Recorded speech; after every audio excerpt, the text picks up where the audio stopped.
She didn't scream. She didn't throw things. She didn't call him 100 times until her fingers went numb. She simply folded the divorce papers, placed them on the marble table, and looked at the man she had spent 10 years loving like he was already a stranger. That was the moment Ji-hoon Kang realized he had made the worst mistake of his life. But by then, it was already too late. Maya Brooks had woken up that morning believing in second chances. Not because she was naive. Maya had never been naive. She had grown up in Atlanta, the daughter of a woman who worked 2 jobs and still found time to braid her daughter's hair every Sunday morning before church. She knew what hard work looked like. She knew what sacrifice looked like. And after 10 years of marriage to one of the most powerful and feared men in Seoul, she knew exactly what a man pulling away felt like too. But it was her birthday, her 34th birthday, and something in her chest had whispered that today would be different. She woke up before Ava. She padded across the cold marble floors of their penthouse in Han River Tower, wrapped in a cream silk robe, and stood at the floor-to-ceiling windows watching the Han River catch the early morning light. Seoul was already awake below her, the city humming and breathing like a living thing. She had lived here for 8 years, had learned the language, learned the culture, learned to navigate the complicated, unspoken rules of being a black woman, married to a Korean man whose name alone made businessmen nervous. She had done all of it without complaint. She had given up her logistics consultancy in New York, had turned down a partnership offer that her former professor called the opportunity of a decade, had packed her life into 6 suitcases and followed a man to a country where she stood out in every room she entered. She had done it because she loved Ji-hoon, because when he looked at her in those early years, she felt like the most important person on the planet. She wanted that feeling back. She went to the kitchen and started cooking. Jeon, the savory Korean pancakes Ava loved, fresh fruit, brioche toast. She arranged everything carefully, set the table with the good plates, found the birthday candles Ava had hidden badly in the second drawer. Ava appeared in the doorway 20 minutes later, 8 years old with her father's sharp eyes and her mother's wide smile, holding a piece of folded construction paper behind her back. "Happy birthday, Mommy." She thrust the paper forward. Crayons, glitter glue, small, careful handwriting. Best mom in the world. Maya pressed her lips together and pulled her daughter into a hug so tight that Ava squeaked and laughed and said, "Mommy, you're squishing me." And Maya laughed too, even though her eyes were burning. "Where's Daddy?" Ava asked, reaching for a piece of fruit. Maya kept her voice light. "He had an early call, baby. He'll be back later." She didn't know if that was true. She hadn't heard Ji-hoon come to bed last night. Across the city, in the private executive lounge of the Gangnam Grand Hotel, Ji-hoon Kang sat at a glass table with a whiskey he hadn't touched and a phone pressed to his ear. Ji-hoon was the kind of man people described before they described his face. 38 years old, 6 feet of controlled precision, a jaw that looked carved from something expensive. He wore his authority the way other men wore cologne, effortlessly, automatically, until the room shaped itself around him. His organization stretched across 6 districts of Seoul: logistics, real estate, private security, and the shadowed spaces between. Men who crossed him regretted it. Men who served him prospered. He had very few weaknesses. He had spent the better part of his marriage pretending Maya wasn't one of them. "Ji-hoon." The voice on the phone was smooth, deliberate, designed. "You said you'd come last night." Yoon Seo-rin had a talent for making statements sound like injuries. "I told you I had obligations." His voice was flat. "It's just a gathering. 30 people, maybe 40. Everyone important will be there. You know how it looks when you don't show your face." A pause, perfectly timed. "Or are you afraid your wife won't let you out of the house?" Ji-hoon's jaw tightened. It wasn't that Seo-rin's manipulation was subtle. It wasn't. He could see every gear turning behind every word she said. The problem was that he had never, in his entire life, enjoyed being told what he could and couldn't do. "I'll come for an hour," he said. "Wonderful." He could hear her smile. "I'll have your usual ready." He set the phone down and stared at the untouched whiskey. Somewhere across the city, his wife was decorating for a birthday dinner he had made reservations for 3 weeks ago. He knew that. He hadn't forgotten. He told himself he would make the gathering, make an appearance, and be at the restaurant before Maya even noticed the time. He told himself a lot of things that morning. Maya dressed carefully. The navy wrap dress, the one Ji-hoon had pointed to in a boutique window during their 3rd anniversary trip to Paris, and said, without being asked, "You should get that one. It's you." She'd kept it for special occasions. She wore it now with gold earrings and her hair down, the way he used to reach over and touch it when they sat together in the evenings. She looked at herself in the mirror for a long moment. She looked like a woman who still believed. The reservation was at 7. By 6:30, she had Ava settled with the housekeeper and her small beaded purse on the counter. She texted Ji-hoon, "Almost ready. Don't forget 7 o'clock. She watched the message turn from delivered to read. No reply. 7 came. "No Ji-hoon," she called. It rang 5 times and went to voicemail. She texted again. "Are you on your way?" "Delivered." Read. Nothing. She stood by the window and watched the clock. 7:15, 7:30, 7:45. She called the restaurant and asked them to hold the table. The woman on the phone was gracious and said, Of course. Take all the time you need."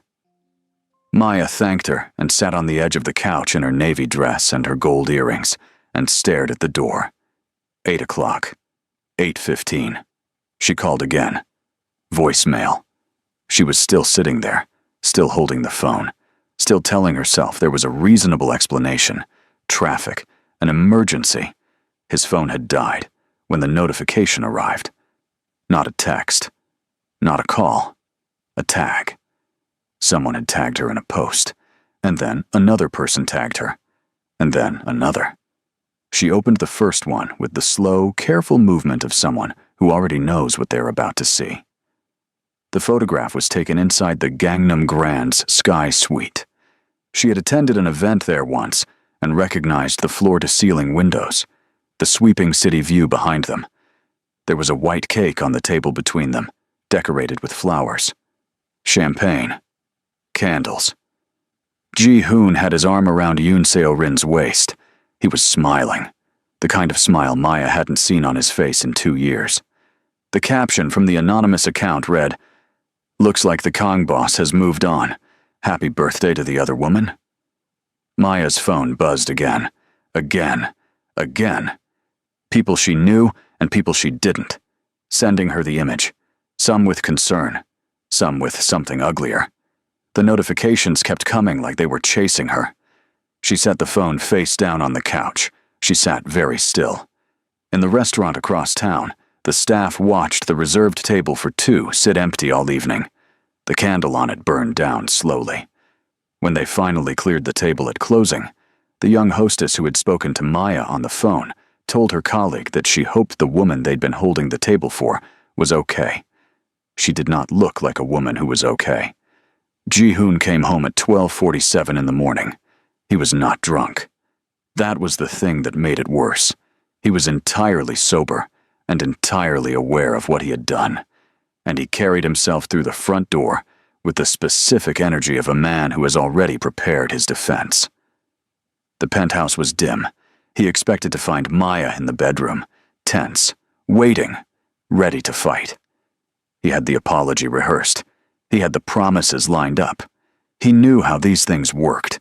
Maya would be furious. He would absorb it. He would offer something significant, a trip, a piece of jewelry, a long weekend somewhere beautiful, and eventually the storm would pass. It had always passed before.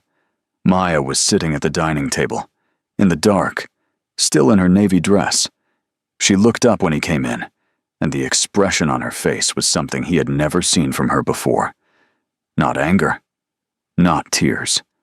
Something quieter and far more permanent, like a door closing. "Sit down, Jae-hoon." Her voice was calm. That was what unnerved him. It was completely calm. He sat. She reached to the side of the table and placed a manila folder in front of him. He looked at it. Then at her. "What is this?" "Divorce papers." She folded her hands. "I had them prepared 2 months ago." He stared at her. 2 months ago. He let that land. "Maya." He exhaled a short laugh, the kind meant to signal that reasonable adults were not actually doing this. "You're upset. I understand. Tonight was inexcusable, and I'm not going to pretend otherwise. But this," he pushed the folder slightly, "this is a reaction. Let's talk tomorrow when I've known about Seo-rin for 7 months. Silence. "I found the messages in February, the hotel receipts in March, the phone registered under your old assistant's name in April." She said each item without drama, like she was reading inventory. "I stayed because I kept believing that you would remember what we built together, that you would look at Ava and look at me and choose us." She paused. "I was wrong." Ji-hoon opened his mouth. "Don't." Her voice didn't rise. It just cut. "Don't tell me it meant nothing. Don't tell me she manipulates you. Don't tell me you were going to end it. I have heard every version of that speech in my head for 7 months, and none of them changed the fact that tonight was my birthday. Ji-hoon. You left me sitting in a restaurant alone on my birthday, while the whole internet watched you celebrate with another woman. Whatever we had left, you burned it tonight."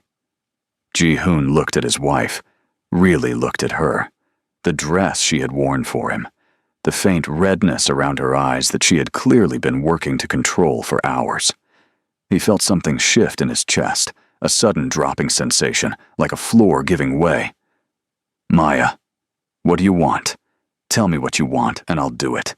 Another house, a new city. We can go anywhere. We can... I don't want your money." Her voice was quiet and absolute. "I needed your respect. I needed your presence. I needed you to choose me, not once in a grand gesture, but every ordinary day. You didn't. So we're done." She stood. She picked up her small gold purse from the chair beside her. "The lawyers will be in touch. I'll stay in the guest suite with Ava tonight. Tomorrow we're leaving." "You can't just..." He stood too. "Where are you going to go? You have no income here. You have no... Watch me." She walked down the hallway without looking back. Ji-hoon stood at the dining table with the divorce papers in front of him and the birthday dress disappearing around the corner, and for the first time in 15 years of running an empire, he had absolutely nothing to say. She was gone before he woke up. Not dramatically.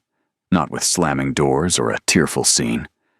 She had packed efficiently through the night, the way a woman packs when she has been mentally preparing for months. 2 suitcases for herself, 1 for Ava. She left the jewelry he had given her on the dresser, every piece, laid out in a careful row, like she had thought about each one, and made a deliberate decision. She left her key to the penthouse on top of the folded note that simply said, "My lawyer's contact is attached. Please don't call me directly." Ji-hoon stood in the empty bedroom and understood, for the first time, that she was serious. He still told himself she would be back within a week.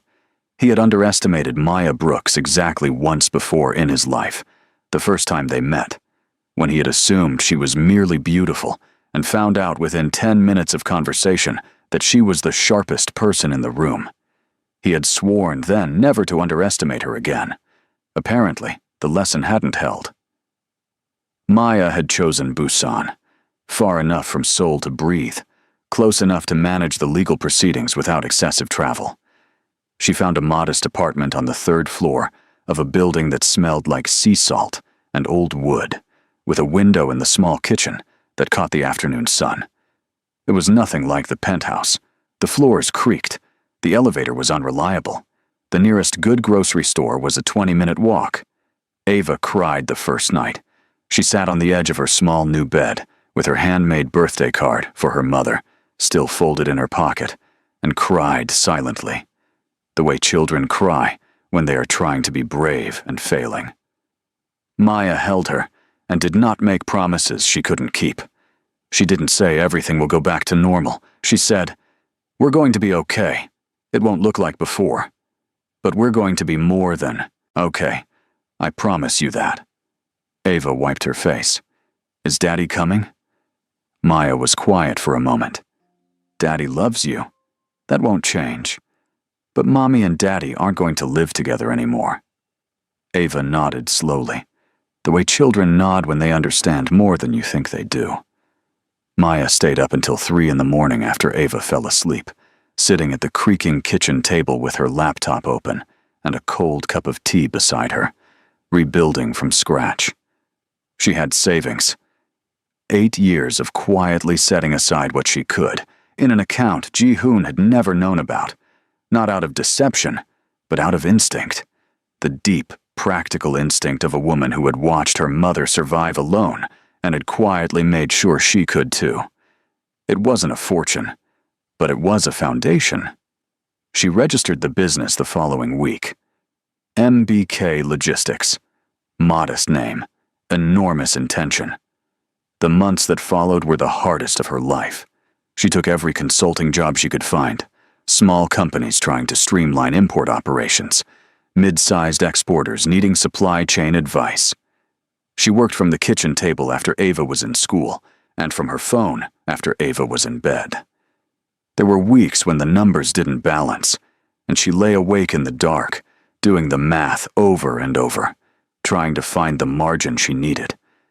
There were days she was so tired, she sat in her car outside Ava's school for 10 minutes before she could make herself go in. But she never called Ji-hoon, and she never went back. Back in Seoul, Ji-hoon Kang was discovering what his wife had actually been doing for 8 years.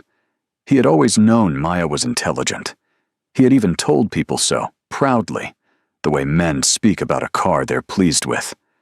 But knowing someone is intelligent and understanding the specific, daily, irreplaceable work their intelligence performs are two entirely different things. He learned the difference quickly and painfully. Within 3 months of her departure, his chief lieutenants, 3 men he had trusted for years, began quietly moving funds. It started small enough to be deniable. It escalated fast. An audit he commissioned out of paranoia revealed the scope of the theft, a number that made his financial director go pale. "How long?" Ji-hoon asked. The director hesitated. "The patterns suggest it began shortly after Mrs. Kang left." Ji-hoon said nothing. He went home to the penthouse that evening, to the empty rooms and the clean surfaces, and the necklace still sitting in his nightstand drawer, where he'd put it weeks ago. The birthday necklace he'd bought, and never given her, because he'd been too busy, too distracted, too convinced there would always be another day. He poured a drink he didn't want, and stood at the window she used to love. He thought about Maya sitting at the dining table, the navy dress, the folder. "I don't want your money.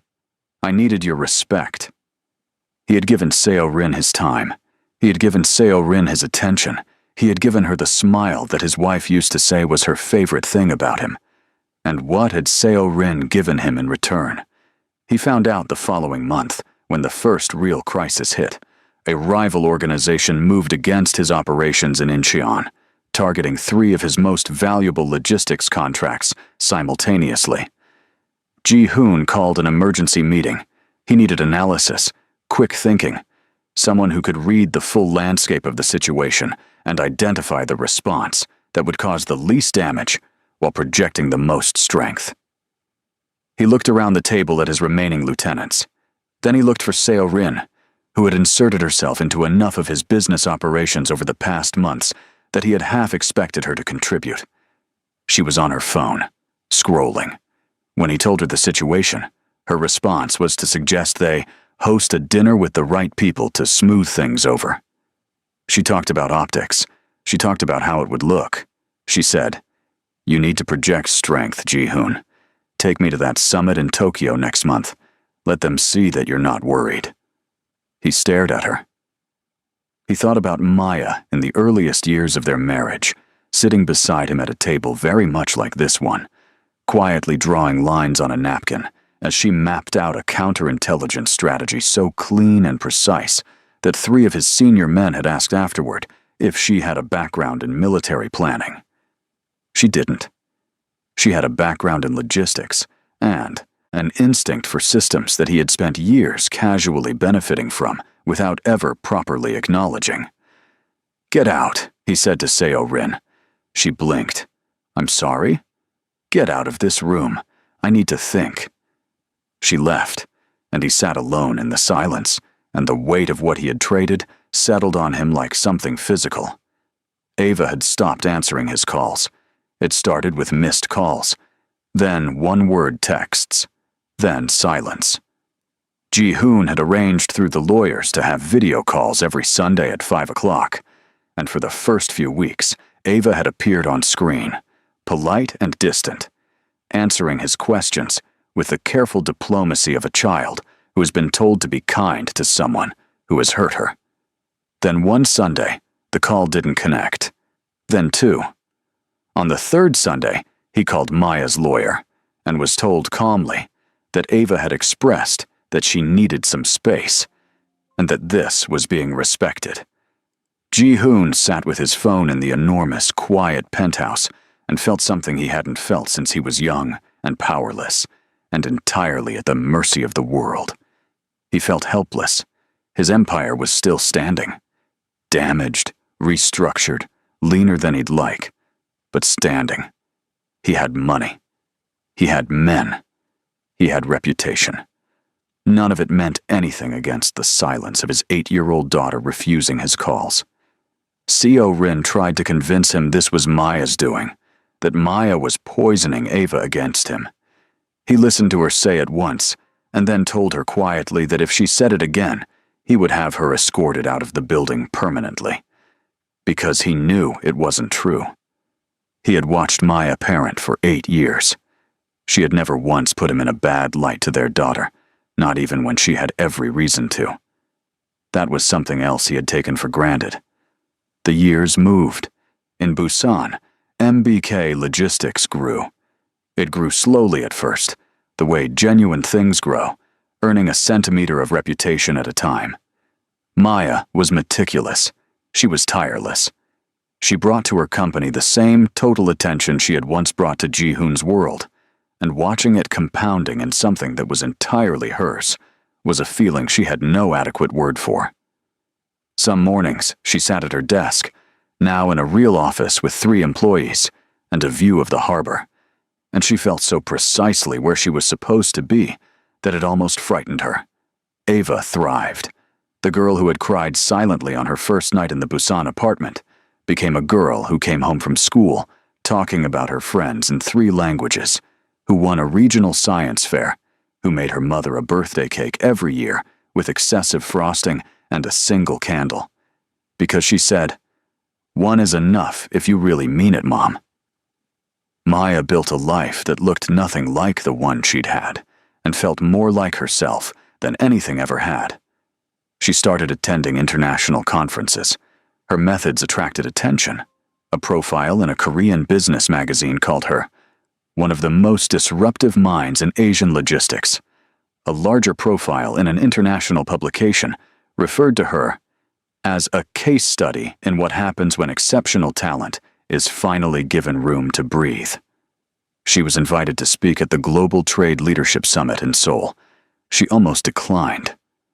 Seoul still held things she hadn't entirely sorted, but her business partner, a sharp woman named Clara, who had been her first investor and had become her closest friend, looked at her across the office and said, "Maya, you walk into that summit, and you show them exactly who you are.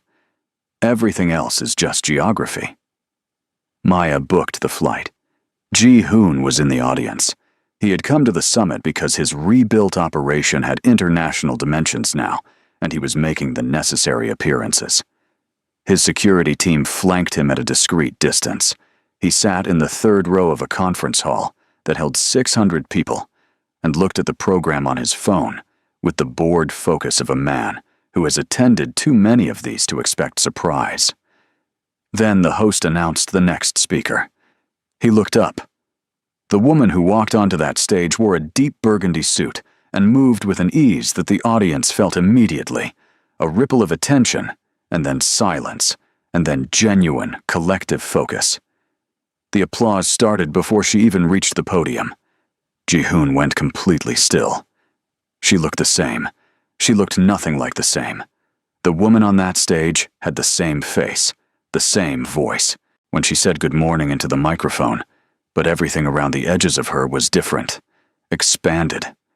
She stood at that podium like she had been built for it, like the room was exactly the right size. She spoke for 40 minutes. Ji-hoon heard perhaps 10 of them. He spent the rest of the time staring at the woman he had left alone in a restaurant on her birthday, the woman he had handed divorce papers back to with a laugh, and understanding, with a slowness that felt like being lowered into cold water, the full dimension of what he had lost. The applause at the end was extraordinary. He found her after the closing session. He waited until the crowd of people around her thinned. She was speaking with 2 European investors who were clearly trying to extend the conversation. He watched her handle them with a warmth that was entirely genuine and a precision that was entirely professional, extracting herself with such grace that neither man seemed to realize she had ended the conversation. Then she turned, and he was there. Her expression didn't change. That was what broke something in him. He had prepared for anger. He had prepared for coldness. He had not prepared for the expression of someone who looks at a stranger and feels nothing in particular. Maya. Ji-hoon. She nodded once. The way you nod at an acquaintance. The way you acknowledge someone who is no longer relevant to the architecture of your life. That was... He stopped. You were incredible up there. Thank you. I wanted to say... He ran a hand over his face. He had practiced this. He had practiced it in the car on the way here. The words that would be real and specific, and not just the reflex apologies he was accustomed to offering. I owe you more than an apology, I know that. What I did to you, what I chose over you, I understand now what I traded away. I understand what you meant to everything. To me, to Ava, to... Ji-hoon. He stopped. She looked at him for a long moment, really looked at him. And then she said, in a voice that was not cruel and not kind, but simply true, you should have valued me when I still belonged to you. She picked up her conference badge from the table beside her and walked away through the crowd. 3 people intercepted her within 10 feet, hands outstretched, names offered, opportunities extended. She moved through them like water. She didn't look back. Ji-hoon stood alone in a conference hall of 600 people and felt an isolation so total it was almost scientific. He tried anyway. He told himself it was because he genuinely wanted to make amends. That may have been partially true. But he also still loved her. He had loved her for 10 years, and the specific way a person loves their way of life is hard to separate from the way they love the person who built it with them. He sent flowers. She didn't acknowledge them. He wrote letters, real letters, handwritten, the kind of effort he had never made when it would have mattered. Her lawyer acknowledged receipt. He requested a call. She declined through the same lawyer. He offered, through an intermediary, to fund Ava's education, internationally, at any institution she chose. Maya's response was that Ava's education was handled, but that if Ji-hoon wished to contribute financially to their daughter, the proper channel was through the existing legal arrangement. He tried to reach Ava directly. She was 14 now. She had her own phone. She texted back once and said, "Dad, I'm not angry, but I'm not ready. Mom said to take my time, and I'm taking it." He read that text 6 times. Mom said to take my time. Even in estrangement, Maya was not keeping Ava from him. She was protecting Ava's process, giving their daughter the space to find her own path back to him, or not, on her own terms. He thought about what kind of woman does that, what kind of grace it requires to be that fair to someone who was so thoroughly unfair to you. He thought about it for a long time. Eventually, Ava agreed to meet him. She was 15 by then. She came to Seoul for a school trip. And, on the last evening, she texted him and asked if he was free for dinner. Just dinner. She brought a friend, and they met at a restaurant that was deliberately not fancy, a small barbecue place in Mapo that Ji-hoon would never normally have chosen, and that Ava had clearly chosen precisely for that reason. He ordered too much food. He asked too many questions about school. He was nervous in a way he hadn't been since his first year building the organization, back when he was 23 and had something to lose and knew it. Ava ate with the easy appetite of a teenager and answered his questions, and was polite and entirely comfortable, which was somehow more devastating than if she had been hostile. At the end of the meal, when her friend went to the bathroom and it was just the two of them, she looked at him directly with his own eyes in her mother's face, and she said it quietly, the way things are said when they don't need to be said loudly to land. Mom spent years loving you, every day. She loved you when you were busy, and when you were cold, and when you came home like the rest of us didn't exist. She never stopped, not until you made it impossible. She paused. You spent all that time taking it for granted. I just think you should know that she's happy now, like actually happy. And I think you should let that be enough.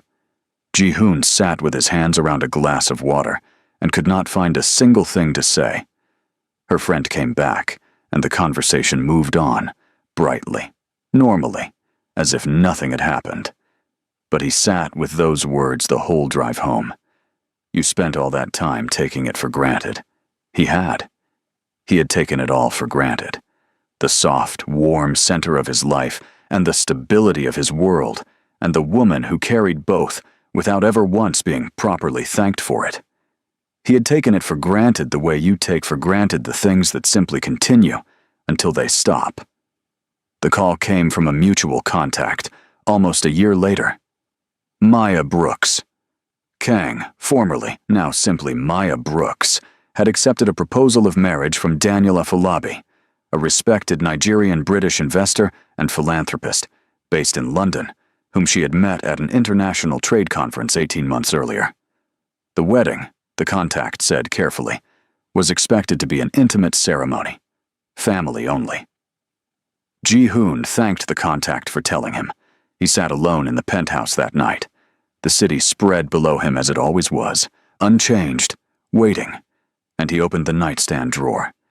The necklace was still there. He had bought it the week before her 34th birthday. Sapphire pendant, white gold chain, the exact color of the scarf she'd worn on their first anniversary when they walked along the Cheonggyecheon stream, and he had thought, with unusual clarity for a man who rarely stopped moving, that he was exactly where he was supposed to be. He had put the necklace in the drawer. He had meant to give it to her at dinner. He had told himself he'd do it later.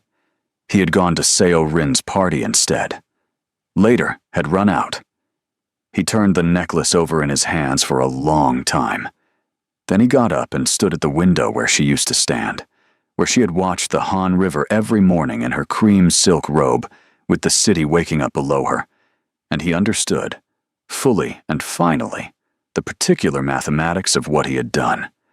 He had possessed the rarest possible thing, the love of a woman who gave completely, who stayed when she could have left, who chose him over herself for years, who packed his daughter's lunches and built his relationships and kept his world together, and stood at these same windows with this same view and believed in him beyond what he deserved. And he had thrown it away for the attention of a woman who couldn't even sit through a crisis meeting. In London, in a beautiful home she had bought herself, Maya was putting Ava to bed. They had moved there 3 months ago when the London office of MBK Logistics opened its doors. Daniel had cooked dinner. He was the kind of man who cooked dinner, who asked questions and waited for the answers, who had looked at Ava the very first time they met like she was a person worth knowing and had been consistent about it ever since. He was not perfect, but he was present. That, Maya had learned, was everything. She tucked Ava in and went to stand at the window of her bedroom, looking out at the London skyline, lights scattered like answers to questions she'd stopped asking. Her phone buzzed, an alert from her business news subscription, a new profile in a major publication. Maya Brooks. How one woman built a continent-spanning empire by refusing to disappear. She smiled at the screen, soft and real, and then set it aside. 8 months later, Ji-hoon watched a live stream. He didn't plan to. He came across it through an industry news aggregator at 2 in the morning when he couldn't sleep. The International Women in Business Awards. Maya was receiving the Global Excellence Award, the most significant individual recognition in international trade. She walked to the stage in a white gown. The standing ovation started before she arrived. In the front row, Ava was on her feet, clapping with the total unself-consciousness of a child who has never had to perform joy because the real thing is always available. Beside her was Daniel, and beside him was Clara, and beside Clara was a table full of people who clearly loved Maya Brooks, without condition, without complication, without anything asked in return. Maya stood at the podium and smiled. "I want to thank everyone who believed in me," she said.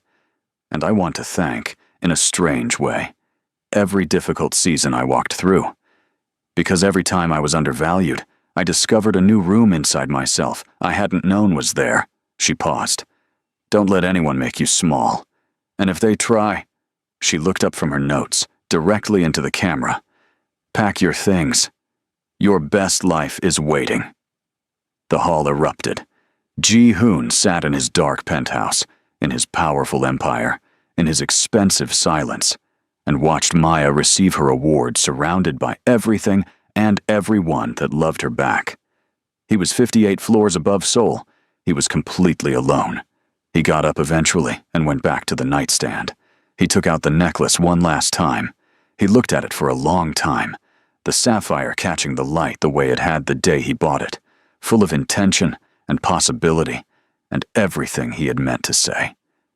He closed his hand around it. He whispered it to no one in particular, to the empty room, to the version of himself that had stood at the edge of something irreplaceable and walked away. I lost the only thing that truly mattered.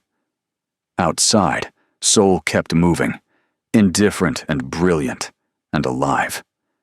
The river below caught the city lights the same way it always had, the same way it had every morning when Maya stood at those windows in her cream silk robe and believed in tomorrow. She had found hers. His was the silence she left behind.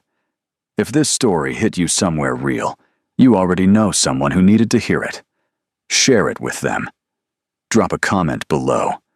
What was the moment that changed everything for you in this story? And if you're new here, subscribe. Every week we bring you stories about love, loyalty, second chances, and the extraordinary cost of taking good people for granted. Hit the like button if Maya deserved better, because she did. We'll see you in the next one.